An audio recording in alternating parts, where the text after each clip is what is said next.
لكل جرح غائر، وهو المحارب نزغة الشيطان، وهو البلاغة والفصاحة كلها، وهو الحضارة في علو مكان. اقرأ كتاب الله وافهم حكمه، تدرك عطاء الله في إحسانه، فهو الخطاب لكل عقل نابه، وهو الضياء بنوره الرباني، يهدي إلى الخير العميم، وإنه أمن القلوب وراحة الأبدان. قد أنزل القرآن رب حافظ، ليعلم الإنسان خير بيان.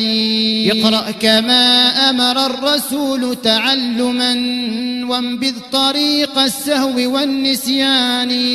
الجاهلون قد افتروا بحماقة، لإهانة القرآن في إمعان. قرآنكم يا مسلمون محارب، ومهدد بقذائف البهتان. قد بدلوا الآيات بعد نزولها، ومعارضين هداية القرآن. لم يؤمنوا بفصاحة وبلاغة، بل جاهروا بالحقد والعصيان. إني أنوح مهابة بل خشية، من خالق الآفاق والأكوان. من ذا يدافع عن كتاب خالد، من ذا يؤمن ساحة الفرقان. يا أمة الإسلام أين جهادكم، ودفاعكم عن حوزة القرآن؟ يا أمة الإسلام أين جهادكم، ودفاعكم عن حوزة القرآن؟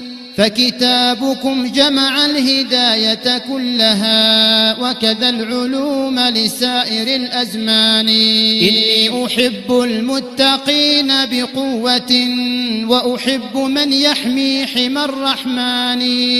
سيروا إلى الهدي العظيم بهمة، وتسلحوا بعقيدة الإيمان. فالله خير حافظا لكتابه، وهو القوي بعزة السلطان. فالله خير حافظا لكتابه، وهو القوي بعزة السلطان.